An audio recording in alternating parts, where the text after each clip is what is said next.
আজকে আমরা আবার একটা নতুন ভিডিও নিয়ে আলোচনা করব। তো দেখো, কিছুদিন ভিডিও আমি বন্ধ রেখেছিলাম, তার কারণ 5 থেকে 10 ওয়েস্ট বেঙ্গল বোর্ডে যারা পড়ো তোমাদের পরীক্ষা আছে জানো। তো রানিং যারা ব্যাচ চালু আছে তাদের সিলেবাসটা শেষ করবার জন্য কিছুদিন ভিডিও বন্ধ ছিল। এখন থেকে তোমরা আবার নিয়মিত ভিডিও পাবে। তো দেখো, আগে যদি ভিডিওটা তোমরা দেখো সেখানে দেখবে আমি উত্তর ভারতের যে পার্বত্য অঞ্চল আছে, এখানে যে পার্বত্য অঞ্চল আছে, মানে ভারতের ভূপ্রকৃতি অনুযায়ী যে ভাগগুলো ছিল, এই উত্তরে যে পার্বত্য অঞ্চল এগুলো ডিটেলসে সেখানে বলা হয়ে গেছিল। তো সেখানে আমি বলেছিলাম যে পরপর তোমাদের ভিডিও আনবো। তো আজকে আমরা যে আলোচনা করব এই উত্তর ভারতের পার্বত্য অঞ্চলের পরে দ্বিতীয় যে পার্টটা আছে সেটা হচ্ছে উত্তর ভারতের সমভূমি।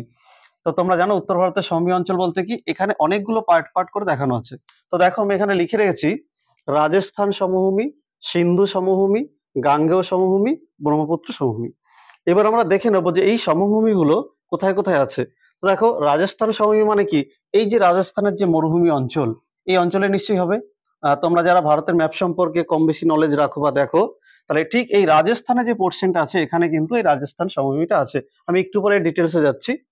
এরপরে সিন্ধু সমভূমি বলতে কি, এখানে যে সিন্ধুর 5টা উপনদী আছে এখানে সিন্ধু সমভূমিটা আছে। আর গাঙ্গেয় সমভূমি ঠিক আমাদের এই যে গঙ্গা নদী এইখান থেকে যে প্রবাহিত হয়েছে, এখানে দেখবে আমি আগে একটা ভিডিওতে আলোচনা করেছি ডিটেলসে। তো ওটা একটুখানি দেখে নেবে। তারপর দেখবে ব্রহ্মপুত্র সমভূমি ঠিক এই চীন দেশ থেকে ব্রহ্মপুত্র নদীটা এখানে এসে এখানে তৈরি হয়েছে। যাই হোক, আমরা এক একটা করে পার্ট পার্ট করে কিন্তু এখানে আলোচনা করব। প্রথমে আমরা এই যে রাজস্থান মানে কি, এই যে মরুভূমি অঞ্চলটা দেখতে পাচ্ছ, এই অঞ্চলে মোটামুটি এই সমভূমিটা আছে। তো দেখো, এটা ভারতের এমন একটা জায়গা, এখানে কিন্তু ভারতে তেমন কিন্তু বৃষ্টিপাত হয় না। এই বৃষ্টিপাত না হওয়ার জন্য কি হয়েছে, এই অঞ্চলটা কিন্তু টোটালি একটা মরুভূমি অঞ্চল। তো এই অঞ্চলটাকে যদি আমি কয়েকটা পার্টে ভাগ করি, তো এই রাজস্থান সময়ের মধ্যে প্রথম দেখো এই যে পোর্শন অল্প একটু এই যে জায়গা দেখতে পাচ্ছ, এখানটাতে বৃষ্টিপাত তো হয়ই না, আর তেমন মৃত্তিকাও থাকে না, একদম বেলে মাটি। যার জন্য এই অঞ্চলটাকে কিন্তু বালুকাময় অঞ্চল বলা হয়। এটাকে বলা হয় বালুকাময় অঞ্চল, বা এটাকে কিন্তু তুমি মরুস্থলীও বলতে পারো।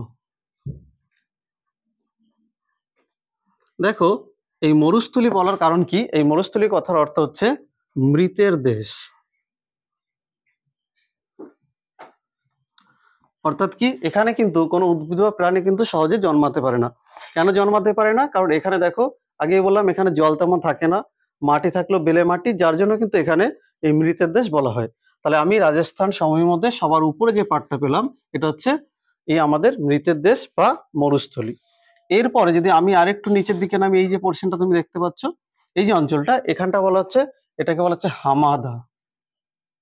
হামাদা বলার কারণ কি, এই যে আমি হামাদা বলছি, এখানে এখানেও কিন্তু এই ছোট ছোট বালির কণা থাকে, এখানেও কিন্তু তেমন বৃষ্টিপাত কিন্তু থাকে না, আর উদ্ভিদ থাকলেও সামান্য কিছু মরু উদ্ভিদ এখানে দেখতে পাওয়া যায়।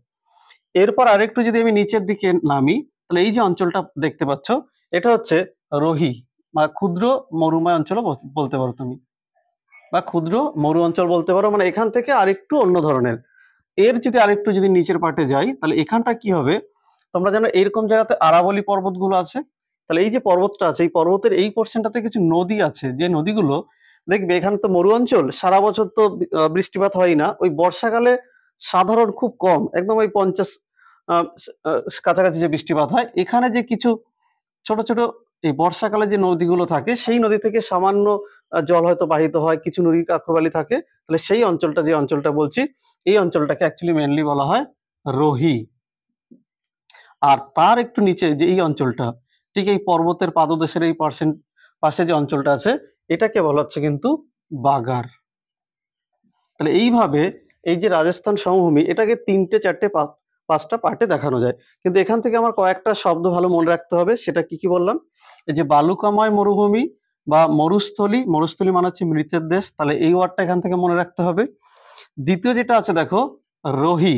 রোহি কি বললাম, সামান্য কিছু জল থাকে, সেই জলের উপর ডিপেন্ড করে কিছু নদী তৈরি হয়। তোমরা জানো যে বৃষ্টিপাত বা যে জলটা থাকে, সেই জলটা কি হয়, পর্বতের ঢাল বেয়ে নিচের দিকে নেমে আসে। তাহলে ছোট ছোট যে নদীর সৃষ্টি হয় বর্ষাকালে, সেই অঞ্চলে ক্ষুদ্র ক্ষুদ্র পলিবালি থাকে, তাকে বলা হচ্ছে রোহি অঞ্চল। আর লাস্ট যেটা বললাম সেটা হচ্ছে কিন্তু বাগার। এই পর্বতের পাদদেশে এখানেও কিছু ওই মরুকময় অঞ্চল থাকে, যাকে এক কথা বলা হচ্ছে বাগার। তাহলে এটা আমরা কোনটা আলোচনা করলাম, রাজস্থানের সমভূমি। এবার আমি আসবো সিন্ধু সমভূমি। সিন্ধু সমভূমি মানে দেখো, এইখান থেকে সিন্ধুর যে 5টা উপনদী আছে, মানে ঠিক এই রাজস্থানের উপরের পোর্শনটা এদিকে যদি যাও, তাহলে এখানে কিন্তু সিন্ধু সমভূমি। সিন্ধু বলতে কিন্তু এখানে সিন্ধু একা নেই, সিন্ধুর সঙ্গে কিন্তু আরো 5টা নদী আছে। সেই 5টা নদী আশা করি জানো, বিপাশা, বিতস্তা, তারপরে চন্দ্রভাগা, ইরাবতী, আর একটা হচ্ছে শতদ্রু। এই যে 5টা উপনদী, এই 5টা উপনদীর নুড়ি বালি কাকর, বিপাশা, বিতস্তা, চন্দ্রভাগা, ইরাবতী, শতদ্রু, এই 5টা উপনদী এই সিন্ধু সমভূমিটা তৈরি হচ্ছে। তাহলে এটাকে কিন্তু এই যে 5টা উপনদী একসঙ্গে নুড়ি বালি কাকর জমা করছে, তাকে কিন্তু এক কথায় বলা হয় পাঞ্জাব। যেমন তোমরা জানো দোয়াব, দোয়াব বলতে কি বোঝায়? দোয়াব মানে হচ্ছে দুটো নদী, ধরো এই একটা নদী একটা নদী, এই মাঝখানে নুড়ি বালি কাকর জমা হলে তখন তাকে বলা হচ্ছে দোয়াব। এখানে একটা নদী এখানে একটা নদী, তাহলে দুটো নদীর মাঝখানে যদি দোয়াব হতে পারে, তাহলে সিন্ধুর যে 5টা উপনদী বিপাশা, বিতস্তা, চন্দ্রভাগা, ইরাবতী, শতদ্রু, তাহলে এই 5টা নদীর একসঙ্গে নুড়ি বালি কাকর এখানে জমা হয়ে কিন্তু তৈরি হয়েছে পাঞ্জাব সমভূমি, যেটাকে আমি এখানে লিখেছি সিন্ধু সমভূমি। তাহলে আমি দুটো সমভূমি নিয়ে আলোচনা করলাম, রাজস্থান সমভূমি আর একটা কি বললাম, সিন্ধু সমভূমি। এবার আমরা তৃতীয় এই যে গঙ্গেয় সমভূমি লিখেছি, আমরা এবার এটাতে বিস্তারিতভাবে আলোচনা করব। দেখো এই যে গঙ্গা নদী এখান থেকে সৃষ্টি হওয়ার পরে উত্তরপ্রদেশের মাঝখান থেকে এসে একটা এই যে পশ্চিমবঙ্গে চলে গেছে আর একটা বাংলাদেশের দিকে চলে গেছে। তাই ঠিক এই গঙ্গা নদীর দুই দিকে, আর এখানে গঙ্গার যে প্রধান একটা উপনদী আছে দিল্লির পাশ থেকে, আগ্রার পাশ থেকে, যেটা তোমরা অনেকেই জানো, সেটা হচ্ছে যমুনা নদী। তাহলে এই যমুনা নদী আর গঙ্গা নদী, এই যে বা গঙ্গার পূর্ব দিকের উপনদী, পশ্চিম দিকের উপনদী যেগুলো আছে, সেগুলো একসঙ্গে মিলেমিশে যে সমভূমিগুলো তৈরি হয়েছে তাকে কিন্তু গাঙ্গেয় সমভূমি বলা হয়। আর ভারতে যদি আমি সমভূমিটা যদি ডিটেলসে ভালো মতো দেখি, তাহলে সব থেকে কিন্তু আমি এই গাঙ্গেয় সমভূমিটা কিন্তু আমি বেশি দেখতে পাবো। তো দেখো গঙ্গার এই গতিপথের উপর ডিপেন্ড করে আমি গঙ্গাকে 3টে পার্টে ভাগ করে দিলাম। একটা পার্ট আমি রাখলাম উচ্চ গঙ্গা, আর একটা পার্ট আমি রাখলাম মধ্য গঙ্গা, আর একটা পার্ট আমি রাখলাম নিম্ন গঙ্গা। তাহলে দেখো এখানে, তাহলে এই যে গঙ্গা, যে উচ্চ গঙ্গা, মধ্য গঙ্গা, নিম্ন গঙ্গা, তাহলে এই যে 3টে গঙ্গা, তাহলে উচ্চ গঙ্গাতে উচ্চ গঙ্গা সমভূমি তৈরি হচ্ছে এখানে। এটা এই গঙ্গোত্রীম্বর গোমুখ গুহা থেকে এখানে যে ঋষিকেশ বা হরিদ্বার আছে এই পর্যন্ত নদীর ডান দিকে বা দিকে যে সমভূমিগুলো তৈরি হচ্ছে সেটা আমরা উচ্চ গঙ্গা সমভূমির মধ্যে রাখছি। মধ্য গঙ্গা কোথায়? তাহলে ঠিক এই হরিদ্বার থেকে বিহারের এই রাজমহল পাহাড় পর্যন্ত, তাহলে এইখানে যে সমভূমিটা তৈরি হচ্ছে গঙ্গা নদীর ডান দিকে বা দিকে দুদিকে আর কি নুড়িবালি কাকরগুলো জমা হয়ে, সেটা হচ্ছে মধ্য গঙ্গা সমভূমি। আর নিম্ন গঙ্গা মানে এই যে আমরা যারা পশ্চিমবঙ্গে থাকি, তাহলে এই দেখো হুগলি নামনি এখান থেকে একটা নদী গেছে, আর একটা জানো যে বাংলাদেশের উপর দিয়ে গেছে। তাহলে এই যে গঙ্গার এই যে নিচের পোর্শনটা মানে যে পশ্চিমবঙ্গে, অর্থাৎ এই যে আমরা যেখানে এখন বসবাস করি, এটা কিন্তু এই গঙ্গা সমভূমির মধ্যে কিন্তু পড়ে। বোঝা গেল? হ্যাঁ, এবার এই গঙ্গা সমভূমির উপর আবার একটা পার্টে ভাগ করা যায়। এই গঙ্গা কিছু কিছু জায়গাতে নবীন পলিমাটি দিয়ে তৈরি, আর কিছু কিছু হচ্ছে নবীন, আর কিছু কিছু হচ্ছে প্রাচীন।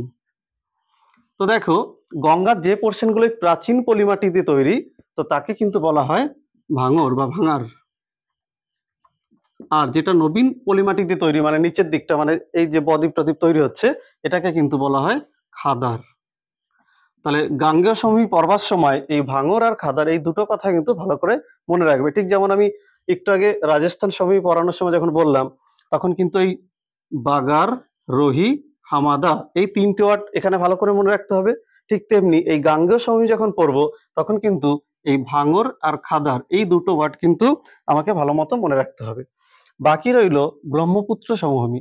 তাহলে দেখো ব্রহ্মপুত্র সমভূমিটা বেশিরভাগটা কিন্তু দেখো, এই নদীটা তো জানো চীন দেশের মধ্যে থেকে তারপর আমাদের ভারতবর্ষের পূর্ব দিক থেকে এসে আবার বাংলাদেশে এসে মিশে গেছে। তাহলে এই যে বাংলাদেশের পূর্ব দিকটাতে যে অঞ্চলটা আছে এই অঞ্চলটুকুর মধ্যে এই ব্রহ্মপুত্র সমভূমি দেখা যায়, কিন্তু খুবই কম।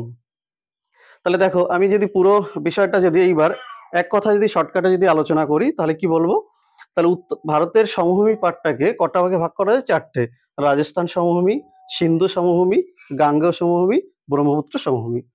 রাজস্থান সমভূমিটা পুরোটাই কিন্তু একদম মরুভূমির উপর ডিপেন্ড করে এখানে আছে। তারপরে যে সিন্ধু সমভূমিটা আছে এটা কিন্তু এখানে সিন্ধুর 5টে উপনদীর উপর ডিপেন্ড করে আছে। গাঙ্গেয় যে সমভূমিটা বললাম এটা ভারতের পুরো বেশিরভাগ জায়গা জুড়ে আছে। এর আমি আবার 3টে পার্ট করেছিলাম, উচ্চ গঙ্গা, মধ্য গঙ্গা আর হচ্ছে নিম্ন গঙ্গা। আর বাকি দেখো ব্রহ্মপুত্র যে সমভূমিটা আছে এটা ভারতের কিন্তু শুধু পূর্ব দিকের অংশ, এটা বেশি অংশ জুড়ে নেই। এবার দেখো তোমরা যারা এই বছর মাধ্যমিক পরীক্ষা দেবে বা এই রিসেন্টলি যাদের ইউনিট টেস্ট আছে, তোমাদের এখান থেকে একটা প্রশ্ন কি আসতে পারে যে এই যে উত্তর ভারতের যে সমভূমি আছে এই সমভূমি সম্পর্কে বিস্তারিত আলোচনা করো। তখন কিন্তু তোমাকে এই প্রত্যেকটা পার্ট একটা একটা করে ভেঙে এইভাবে ছবি এঁকে পাশে পয়েন্ট করে করে কিন্তু সুন্দর উত্তরগুলো লিখতে হবে। তো আমরা এইভাবেই কন্টিনিউ পাঠগুলো চালাতে থাকবো। এখন যেমন ঠিক আমি উত্তর ভারতের সমভূমি নিয়ে আলোচনা করলাম। ভারতের ভূপ্রকৃতির যে ৫টা ভাগ আছে, সেই ৫টা ভাগ কি ছিল? প্রথমে ছিল হচ্ছে উত্তরের পার্বত্য অঞ্চল, তারপরে ছিল হচ্ছে উত্তরের সমভূমি অঞ্চল, তারপরে কি ছিল? উপদ্বীপীয় মালভূমি অঞ্চল, আর একটা কি ছিল? উপকূলীয় সমভূমি অঞ্চল, আর একটা ৫ নম্বরে ছিল হচ্ছে দ্বীপ অঞ্চল বা দ্বীপ সমূহ। তাহলে এই প্রত্যেকটা অধ্যায় নিয়ে কিন্তু আমরা ডিটেলস আলোচনা করব। তো তোমরা দেখো, যারা ক্লাসে পড়ছো তাদের তো এটা দরকার, ক্লাস 9 10-এ যাই হোক তাদের দরকার। কিন্তু দেখো, ভারতের ভূগোল হচ্ছে এমন একটা ভূগোল, তুমি যে ক্লাসেই পড়ো না কেন, ধরো তুমি কোনো একটা হয়তো কম্পারেটিভ লাইনের পরীক্ষা দেবে বা অন্য কোনো পরীক্ষা দেবে, তাতে কিন্তু ভারতের ভূগোল অবশ্যই জানতে হবে। এই জন্য আমি চাইছি প্রথমে প্রাকৃতিক ভূগোলটা ডিটেলস আলোচনা করব, তারপরে ভারতের সম্পদ ভূগোল নিয়ে আলোচনা করব। এইভাবে প্রত্যেকটা পার্ট পার্ট থাকবে। তো তোমরা যারা ভিডিও কিছু দেখেছো বা ভবিষ্যতে যারা দেখছো, তোমাদেরকে রিকোয়েস্ট করছি তোমরা নিজেরা দেখো, তোমাদের যারা বন্ধুরা আছে তাদেরকেও দেখতে সাহায্য করো, বা যারা মাধ্যমিক পরীক্ষা দেবে এই বছর, বা যারা অন্যান্য পরীক্ষা দিচ্ছ ভারতের ভূগোলটা জানতে চাইছো, তারা পরপর ভিডিওগুলোতে ফলো করো। আর তোমাদের যদি কিছু জানার থাকে তাহলে অবশ্যই নিচে কমেন্টে জানাবে, তাহলে কি হবে, আমি এখানে আরো পার্ট পার্ট আলোচনা করতে পারবো। আর ভিডিওগুলো আরো ডিটেলসে করতে পারবো, কারণ এই ভিডিওগুলো আরো ডিটেলসে করা সম্ভব। যদি তোমাদের প্রয়োজন থাকে তোমরা বলবে, তাহলে এগুলো আরো ডিটেলস আলোচনা করা হবে। ঠিক আছে, এবার আমরা সামনের ভিডিওর দিকে এগোবো।